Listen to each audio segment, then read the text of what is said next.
രാജ്യത്തെ തൊഴിലാളികൾക്ക് ആശ്വാസ വാർത്ത. അടുത്ത വർഷം മുതൽ PF തുക ATM-ൽ നിന്ന് നേരിട്ട് പിൻവലിക്കാനാകുമെന്ന് ലേബർ സെക്രട്ടറി സുമിത് ദവറ അറിയിച്ചു.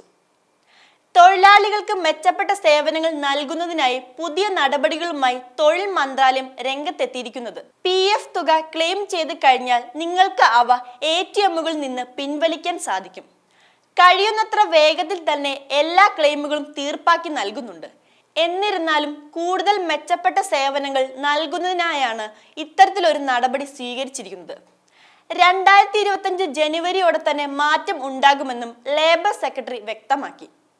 ജീവിത സൗകര്യം മെച്ചപ്പെടുത്തുന്നതിനായി സർക്കാർ ചെയ്യുന്ന ശ്രമങ്ങളെയും ലേബർ സെക്രട്ടറി ഊന്നി പറഞ്ഞു.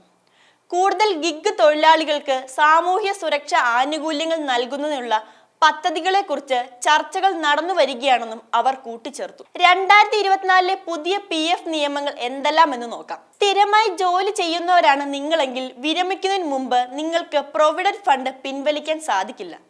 എന്നാൽ ചില പ്രത്യേക സാഹചര്യങ്ങളിൽ ഫണ്ടുകൾ ഭാഗികമായി പിൻവലിക്കാൻ നിങ്ങൾക്ക് അനുവാദമുണ്ട്. മെഡിക്കൽ എമർജൻസി, ഉന്നത വിദ്യാഭ്യാസം, വീട് വാങ്ങുക, പണിയുക തുടങ്ങിയവ, ജോലി നഷ്ടമാകൽ തുടങ്ങിയവയും ഇതിനു പുറമെ ഒരാൾക്ക് തൊഴിലില്ലാതായാലും PF തുക പിൻവലിക്കാനാവുന്നതാണ്.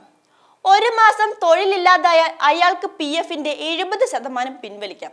2 മാസത്തിന് ശേഷം 100% പിൻവലിക്കാവുന്നതാണ്. PF തുക എങ്ങനെയാണ് പിൻവലിക്കുന്നതെന്ന് നോക്കാം. EPFO-യുടെ ഔദ്യോഗിക പോർട്ടലിലേക്ക് UAN ഉപയോഗിച്ച് EPF-ൽ ലോഗിൻ ചെയ്യുക.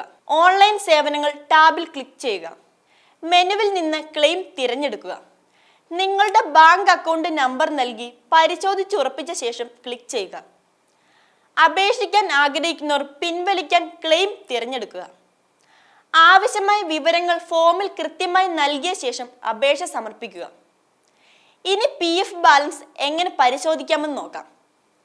EPFO-യുടെ EPF India ഗവൺമെന്റ് എന്ന വെബ്സൈറ്റ് സന്ദർശിച്ച് പേജിന്റെ മുകളിൽ സേവനങ്ങൾ എന്നതിന് കീഴിലുള്ള ജീവനക്കാർക്കായി എന്നുള്ള വിഭാഗത്തിൽ ടാപ്പ് ചെയ്യുക.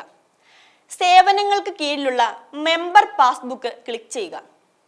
ഇവിടെ പാസ്ബുക്ക് EPF India ഗവൺമെന്റ് എന്ന പുതിയ പേജിലേക്ക് പോകുന്നതാണ്. നിങ്ങളുടെ യൂണിവേഴ്സൽ അക്കൗണ്ട് നമ്പറും പാസ്വേഡും നൽകുക. ക്യാപ്ച പൂർത്തിയാക്കി സൈൻ ഇൻ ക്ലിക്ക് ചെയ്യുക.